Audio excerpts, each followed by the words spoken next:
Good morning students. आज हम class 11th में चैप्टर नंबर फर्स्ट यानी कि समुच्चय के बारे में पढ़ेंगे।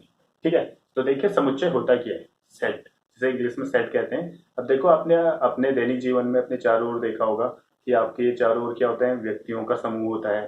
ठीक है, जानवरों का समूह होता है।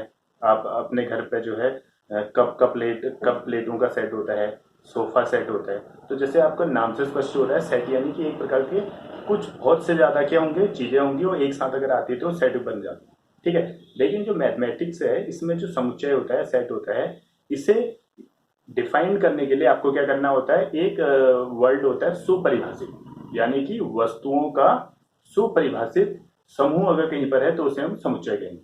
ठीक है, तो आप ये समझ लो, जैसे सुपरिभाषित क्या होगा, जैसे हम अगर कहें कि बागेश्वर में जो है नेशनल मिशन इंटर कॉलेज में पढ़ने वाले व्यक्तियों का समुच्चय। अब देखो, जो अगर पूरे हम नेशनल मिशन इंटर कॉलेज की बात करते हैं तो वहां पर क्या होते हैं, वहां पर जितने बच्चे अगर एक साथ आएंगे तो परिभाषित है, हमें पता है कितने हैं। ठीक है, तो इस प्रकार का जो सेट होता है उसी को हम क्या कहते हैं, समुच्चय कहते हैं। ठीक है, या कह सकते हैं कि a set is well defined collection of objects. ठीक, तो ये बात होगी समुच्चय की। ठीक, अब बात करते हैं हम। देखो, इसमें कुछ टर्म्स आते हैं। देखो, अब जब आप पढ़ेंगे से समुच्चय पढ़ेंगे तो इसमें कुछ टर्म्स आएंगे। ठीक है, कहीं आएगा कैपिटल एन। ठीक, ये आएगा, कहीं आएगा कैपिटल एन। और जो कैपिटल एन होता है, ये होता है सेट ऑफ नेचुरल नंबर, यानी कि प्राकृतिक संख्याओं का समुच्चय होता है। ठीक है, ऐसे ही आता है एक आएगा आपके पास जेड आएगा। जेड को किसे कहते हैं, जेड होता है आपके पास पूर्णांक, इंटीजर्स का सेट, यानी पूर्णांकों का समुच्चय। ऐसे ही आता है क्यू। क्यू क्या होता है, वो होता है परिमेय संख्याओं का समुच्चय। इसी प्रकार आर होता है। आर क्या होगा, रेशनल नंबर, यानी कि परिमेय संख्याओं का समुच्चय होगा। ठीक, ऐसे जेड आता है, जेड प्लस आता है। देखो, जेड हमने पहले क्या था, ये पूर्णांकों का समुच्चय था। ये होगा जेड प्लस, यानी कि धनात्मक पूर्णांकों का समुच्चय। ठीक है, अगर इसकी जगह जेड माइनस आ जाएगा तो इसे कहेंगे हम ऋणात्मक पूर्णांकों का समुच्चय। ठीक है, कहीं कहीं आता है क्यू प्लस आएगा। क्यू प्लस को क्या कहेंगे, उसे कहेंगे कि धनात्मक परिमेय संख्याओं का समुच्चय। ठीक है, और ऐसी आर है, आर प्लस आएगा तो उसे बोलेंगे हम जो है धनात्मक परिमेय संख्याओं का समुच्चय। तो ये कुछ टर्म्स हैं, ये इनके बारे में आपको पता होना चाहिए। ठीक है, तो हम बात करें समुच्चय की, तो आपको समझ में आ गया होगा समुच्चय क्या है, कि वस्तुओं का जो क्या होता है, सुपरिभाषित संग्रह होता है, उसे हम क्या कहते हैं, जो है समुच्चय कहते हैं। अगर कोई चीज परिभाषित नहीं है, अगर उनका समुच्चय की बात आएगी तो वो समुच्चय नहीं होता उसके बाद। ठीक है, उसके बारे में हम आगे डिस्कशन करेंगे कि क्या क्या चीजें हों। ठीक, अब बात करते हैं समुच्चय के अंदर चीजें क्या आती हैं। ठीक है, अगर मैं बोलूं कि प्राकृतिक संख्याओं का समुच्चय। ठीक है, अब देखो, प्राकृतिक संख्याओं का जो समुच्चय होगा, उसके अंदर जो जो चीजें आएंगी वो सब क्या कहेंगी, कहलाएंगी, उसके अवयव कहलाते हैं, एलिमेंट ऑफ सेट।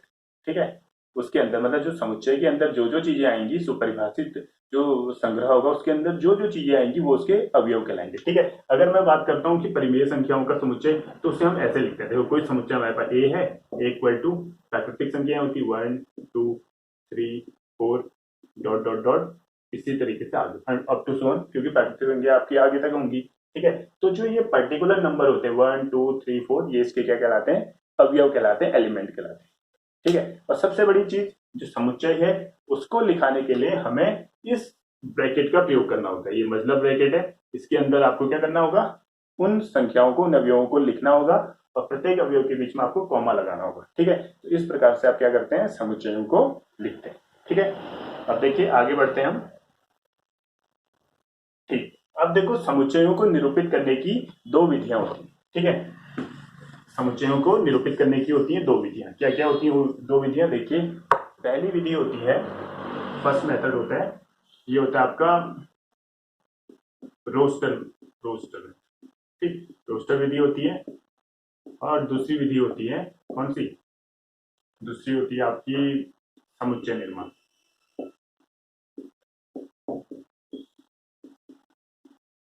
ठीक, अब देखिए, जो समुच्चय होता है उसको निरूपित करने के लिए आपके पास जो दो मेथड हैं, उनमें से जो पहला मेथड है रोस्टर विधि, इसको लिखने का अगर आप उसे डिनोट करना चाह रहे हैं तो इसे कैसे डिनोट करते हैं। मान लो हमारे पास एक सेट ए है। ठीक है, हमें ये कहा जा रहा है कि प्राकृतिक संख्या, हमारे पास क्वेश्चन दे रखा है, चलो कुछ और लिखते हैं, सम संख्याओं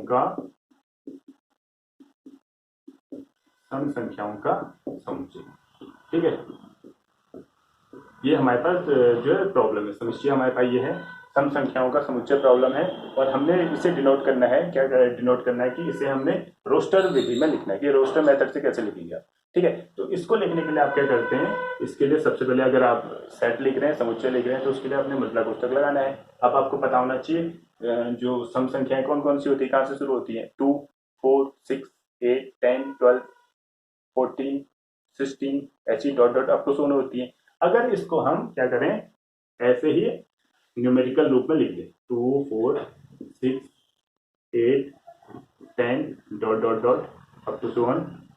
ठीक, तो ये जो इसका मेथड होता है लिखने का, इसको लिखने का ये मेथड, ये भी तो सम संख्याओं का समुच्चय, इसको लिखने का इस टाइप का जो मेथड है, न्यूमेरिकल मेथड, उसका रोस्टर रूप हो जाता है।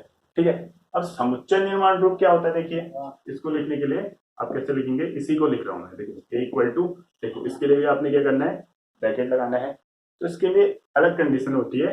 ठीक, इसको लिखने का जो मेथड होता है सभी में ये अप्लाई होगा, देखिए एक्स कोलोन एक्स, ठीक है, या एक्स सच दैट एक्स, ठीक, और आगे लिखेंगे आप 2 की पावर n, ठीक है, 2 की पावर n, और आगे लिखोगे से n equal to 1, 2, 3, 4, 5 dot dot, ठीक है, तो देखिए वही चीज है, एक्स कॉलन एक्स 2 की पावर n, ठीक हो गया, और जहां n क्या है, n जो है 1, 2, 3, 4, 5 अप टू 1 है। वैसे जीरो भी आपकी सम संख्या होती है जीरो, फिर जीरो से लिखते हैं, और जीरो सम संख्या कैसे होती है, क्योंकि दो विषम संख्याओं के बीच में हमेशा एक सम संख्या होती है। अब 1 विषम है, ऑड है, ठीक है, -1 भी ऑड है, तो उनके दोनों के बीच में जीरो आता है, तो इसका मतलब आपकी सम संख्या होगी, तो n की वैल्यू 0, 1, 2, 3, 4, 5 अप टू 1 ऐसे होगी।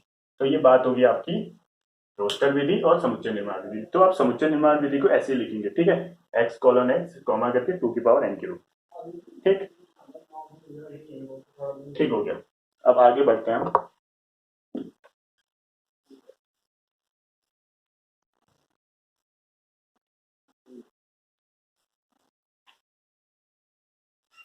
अब बात करते हैं समुच्चयों के प्रकार, टाइप्स ऑफ सेट्स, ठीक है, इसके प्रकार कौन कौन से होते हैं।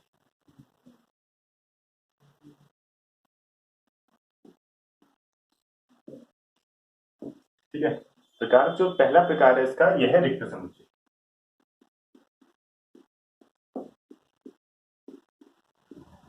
अब देखो रिक्त समुच्चय नाम से स्पष्ट हो रहा है, रिक्त का मतलब होता है खाली, ऐसा समुच्चय जिसमें कोई अवयव ना हो, ठीक है, उस समुच्चय को होता है रिक्त समुच्चय। लेकिन अब सवाल ये उठता है कि कोई समुच्चय में अगर कोई अवयव ही नहीं है, तो हम उसे क्या कैसे, वो समुच्चय ही कैसे हुआ, वहां तो कुछ भी नहीं है, किसी भी चीज का संग्रह नहीं है, तो हम उसे रिक्त समुच्चय कैसे कहते हैं। तो यहाँ पर एक टर्म सा आता है, क्या आता है, फाई, क्या आता है, फाई आता है।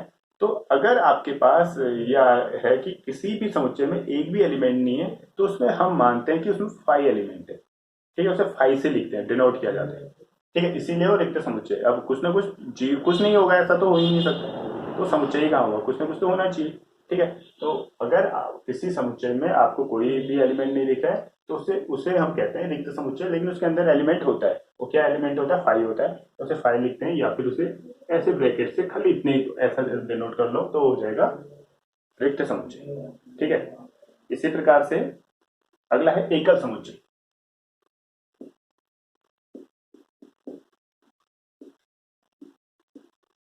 एकल समुच्चय नाम से स्पष्ट हो रहा है, एकल, सिंगल, ठीक है, ऐसा सेट, ऐसा समुच्चय जिसमें सिर्फ एक एलिमेंट है, तो उसे हम कहते हैं, क्या कहते हैं, एकल समुच्चय होते हैं, ठीक है। जैसे कोई एलिमेंट है 1, बस ये एक एलिमेंट है, तो इसे हम एकल समुच्चय कहते हैं, ठीक है। इसी तरीके से परिमित समुच्चय,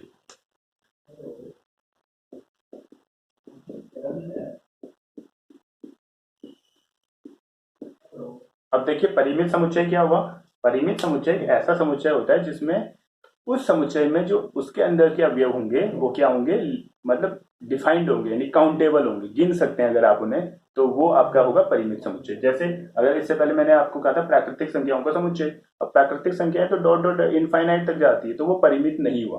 ठीक है, परिमित यानी जनरली क्या होगा, जिनको आप जो है गिन सकते हैं। जैसे अगर मैं बोलता हूँ अंग्रेजी जो अल्फाबेट्स हैं उनकी संख्या तो कितनी होती है, 26 होती है, A B C dot dot dot last में जेड तक होता है। ठीक है, तो इसमें 26 एलिमेंट है, तो ये हम इन्हें गिन सकते हैं, तो गिन सकते हैं तो वो परिमित समुच्चय होगा। ठीक है, यानी कि एक ऐसा समुच्चय जिनमें क्या हो, अवयवों की संख्या क्या हो, काउंटेबल हो, कि गिनी जा सके अगर, तो उसे हम कहते हैं परिमित समुच्चय। ठीक है, ऐसे दूसरा होता है अपरिमित समुच्चय।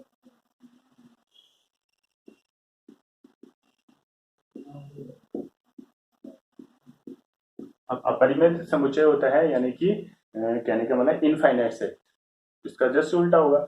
जिस समुच्चय में अवयवों की संख्या क्या होगी, अनकाउंटेबल होगी, मतलब अनंत होगी, आपकी अनलिमिटेड तक बढ़ती रहेगी। जैसे मैंने नेचुरल नंबर्स का सेट बोला, ठीक है, इनफाइनाइट जाएगा तो उसे हम क्या कहेंगे, अपरिमित समुच्चय कहेंगे। ठीक है, आगे बढ़ते हैं। अब है समान समुच्चय।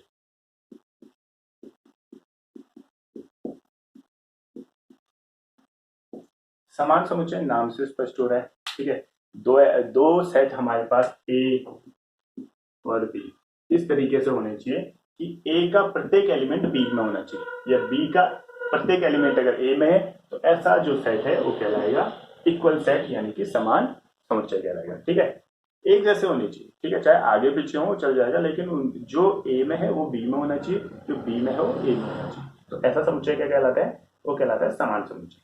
ठीक है, तो ये चीज है, ये तो इसके कॉन्सेप्ट हो गए, पहली वाली जो एक्सरसाइज है उसके कॉन्सेप्ट हो गए। तो इसके हम कुछ जो है क्वेश्चन देखते हैं, उन पर डिस्कशन करते हैं। ठीक, तो बाकी मैं पूरे क्वेश्चन आपको नहीं बताऊंगा, कुछ कुछ मेन मेन क्वेश्चन आपको बताऊंगा। ठीक है, बात करते हैं, आगे बढ़ते हैं।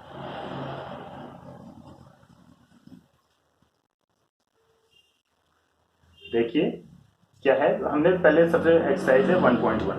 ठीक, अब हम डिस्कशन ज़्यादा करेंगे, और आप जो है कॉपी आपके पास होगी तो आप उसमें सॉल्व करते रहेंगे। ठीक है, तो देखिए पहला है कि निम्नलिखित में से कौन कौन से समुच्चय हैं, और उसका क्या करना है, औचित्य भी देना, मतलब कारण भी बता दीजिए, जल्दी देना। तो देखिए क्या है, जे अक्षर से प्रारंभ होने वाले वर्ष के सभी महीनों का संग्रह।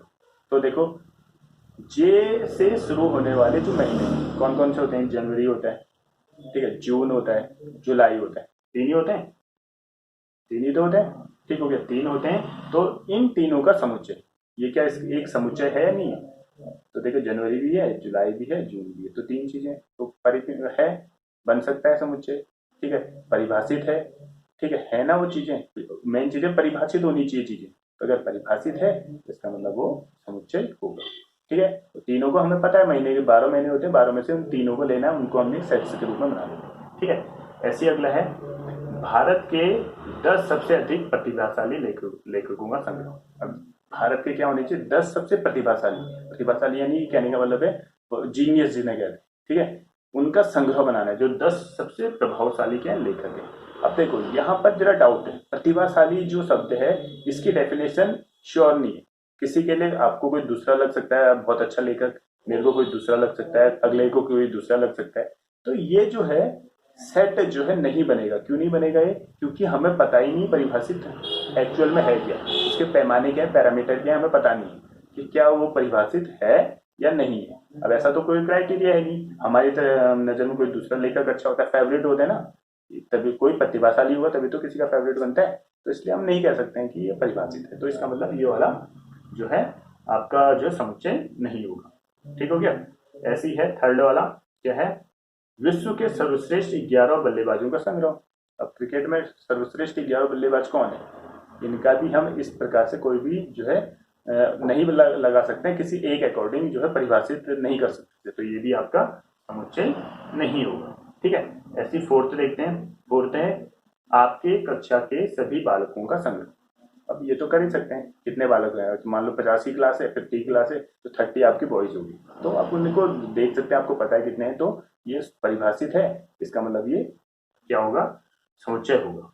ठीक है, ऐसी है लेखक प्रेमचंद्र द्वारा लिखित उपन्यासों का संग्रह। कितने उपन्यास उन्होंने लिखे हैं मुंशी प्रेमचंद ने, हमें पता है, सब आप उनकी जीवनी पढ़ते हैं, बायोग्राफी पढ़ते हैं, तो उसमें पता चलता है कि कितना पढ़ा है, कितने उनने जो है लिखा हुआ है। ठीक है, तो वो आप उसे लिख सकते हैं, यानी कि इसका मतलब ये भी आपका क्या होगा, समुच्चय होगा। ठीक है, 100 से कम सभी प्राकृतिक संख्याओं का संग्रह। तो 100 से कम टोटल कितनी जो प्राकृतिक संख्या है, आप उन्हें फिर उनको भी आप काउंट कर सकते हो। ठीक है, ये भी परिभाषित होगा। ठीक है, इसी प्रकार विश्व के सबसे खतरनाक जानवरों का संग्रह। अब सबसे खतरनाक कौन से होंगे ये भी डिफाइन नहीं, क्योंकि कभी हो सकता है आपका बाघ हो, हाथी हो, कौन सबसे खतरनाक है ये हम ऐसे जेन्युइनली नहीं बता सकते। ठीक है, तो ये भी आपका परिभाषित नहीं होगा, तो ये समुच्चय नहीं होगा। ठीक है, तो पहला क्वेश्चन आपका इस टाइप से। ठीक, अब देखिए क्वेश्चन नंबर 2 है, क्या है, हमें देखा है ए इक्वल टू देखा है, इसमें 1 2 3 4 5 1 2 3 4 5 6। ठीक है, तो ये कह रहा है कि रिक्त स्थानों में साइन भरना है। कौन सा साइन, या ये भरना है या ये भरना है। इसका अर्थ क्या हुआ, ये होता है एलिमेंट ऑफ या बिलोंग्स टू, ये होता है नॉट एलिमेंट ऑफ, यानी कि नॉट बिलोंग्स टू। ठीक है, तो हमने रिक्त स्थानों में भरना है। देखिए क्या है, जैसे ये है ना 5 डॉट डॉट ए, ठीक, 0 डॉट डॉट ए, मतलब ये जो रिक्त स्थान है डॉट डॉट वाली स्थानों पे इन्हें भरना है। 2 डॉट डॉट ए, ठीक, 8 डॉट डॉट, तो सिंपल है, मैं सब नहीं लिख रहा हूँ, इसी इन्हीं में समझ जाओ। ठीक है, देखो 5 क्या ए में है, 5 ए में है, इसका मतलब इसमें एलिमेंट ऑफ वाला साइन आ गया। ठीक है, 0 ए में है, नहीं है, तो इसका मतलब सेकेंड वाला आ जाएगा।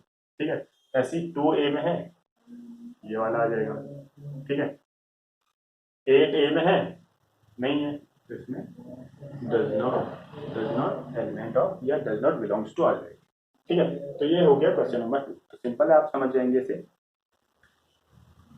अगला क्वेश्चन है, निम्नलिखित समुच्चयों को रोस्टर रूप में लिखिए। ठीक है, देखो रोस्टर रूप में कैसे लिखेंगे आप,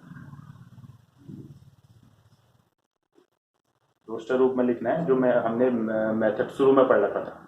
ठीक है, तो रोस्टर रूप में लिखना है, किसको लिखना है, हमें यहाँ पर समुच्चय निर्माण रूप में हमें एक क्वेश्चन दिया होगा। ठीक है, x colon x equal to x colon x, ठीक, एक पूर्णांक है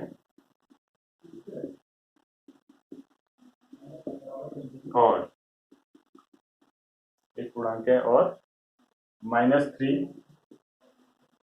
less than x less than 6। ठीक है, इसको हमने क्या करना है, रोस्टर निर्माण यानी न्यूमेरिकली रूप में लिखना है। तो सिंपल है, देखो कैसे लिखेंगे, पहले इसे समझ लो। ये क्या है, एक्स कॉलन एक्स एक पूर्णांक है, पूर्ण संख्या होनी चाहिए, और जो एक्स है उसकी वैल्यू क्या होनी चाहिए, -3 से बड़ी, 7 से छोटी। तो -3 से बड़ी क्या होगी, -2 होगा, -1 होगा, फिर 0 1 2 3 4 5 7 नहीं आएगा, क्यों, 7 से छोटा होना चाहिए। ठीक है, तो ये आपको यहाँ पर समझना है। ठीक, ऐसे ही कोई दूसरा देखते हैं, एक्स कॉलन एक्स, ठीक, एक्स कॉलन एक्स दो अंकों की एक प्राकृतिक संख्या, दो अंकों की एक प्राकृतिक संख्या,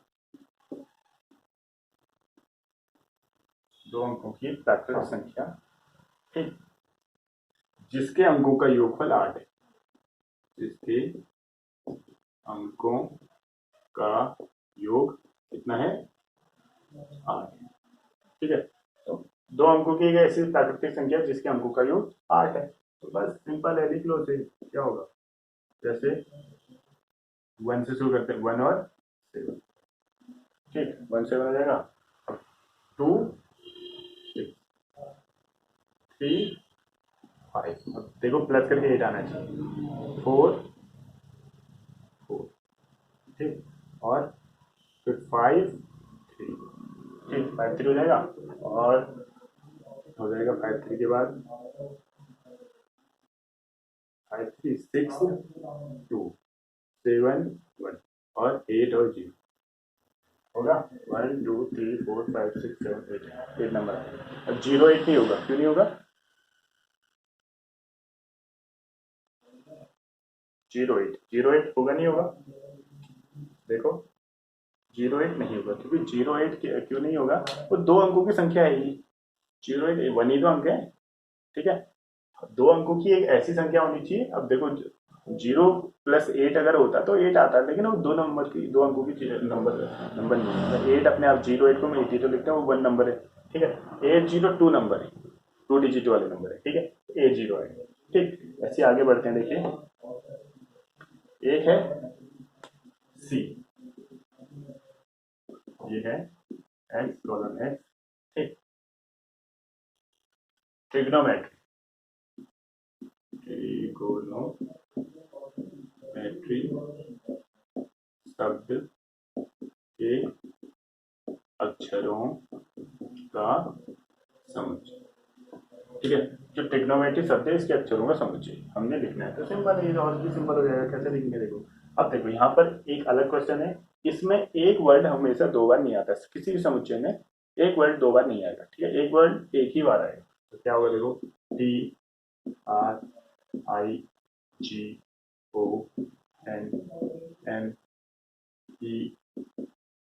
पी दोबारा आ गया तो पी नहीं आएगा, आर भी आ गया तो आर भी नहीं आएगा, तो वाई ये हो जाएगा इसका कौन सा रूप, रोस्टर, ठीक है। और भी क्वेश्चन है, तो इसमें आप और क्वेश्चन भी अपने हिसाब से करेंगे, ठीक है। मैं आगे बढ़ता हूँ, ठीक।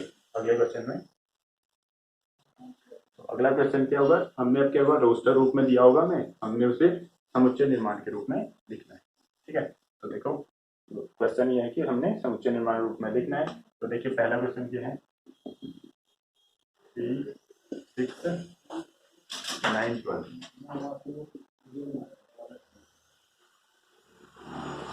इसको लिखना है हमने समुच्चय निर्माण रूप में, ठीक है। तो कैसे लिखेंगे, देखिए ए इक्वल टू ये है, अब इसे कैसे लिखेंगे, a equal to x colon x, ठीक। अब देखिए इससे हमने क्या लिखना है, देखो 3 के मल्टीप्लाई है, 3, 6, 9, 12, ठीक है। तो हम इसे लिख सकते हैं 3n, लिख सकते हैं 3n, ठीक। 3n लिखते हैं, और जहां आपको लिखना भी पड़ेगा, जहां n इक्वल टू क्या हो जाएगा, 1, 2, 3, 4, ठीक है। तो ये हो जाएगा क्या, समुच्चय निर्माण। देखिए 3n है, ठीक। अब यहाँ पर हम n को अप टू 7 नहीं लिखेंगे, क्योंकि हमें पता है 12 तक ही जाना है, तो 4 ही तक जाएगा, ठीक है। ऐसे ही देखिए b इक्वल टू क्या होगा, 2, 4, 6, 2, 4, 6, इसको हमने अप टू 7 है, इसको हमें समुच्चय निर्माण रूप में लिखना है। तो ये क्या होगा, देखिए इससे वही कंडीशन हमारी वही रहेगी, एक्स कोलन एक्स, इससे लिख लेते हैं। ये देखो एक 2 के मल्टीप्लाई है, 2n, जहां n इक्वल टू हो जाएगा 1, 2, 3, अब देखो अप टू 7 है, तो इसे भी अप टू 7, ठीक है। या ऐसा लिखते हो जहां n क्या है, कोई प्राकृतिक संख्या, ठीक है। बस, तो ये हो जाएगा आपका समुच्चय निर्माण, ठीक। तो इसी तरीके से आप आगे आगे भी बढ़ेंगे इसमें, ठीक। तो यहाँ पर बता दिया हमने, एक्सरसाइज 1.1 को हमने सॉल्व कर रखा है। तो इससे आगे आप क्या करेंगे, अपने कॉपी में करेंगे, इस एक्सरसाइज को पूरी करेंगे। अगर आपको समझ में नहीं आ रहा है कोई अगर टॉपिक, तो आप हमसे पूछ सकते हैं, ठीक है, तो पूछेंगे।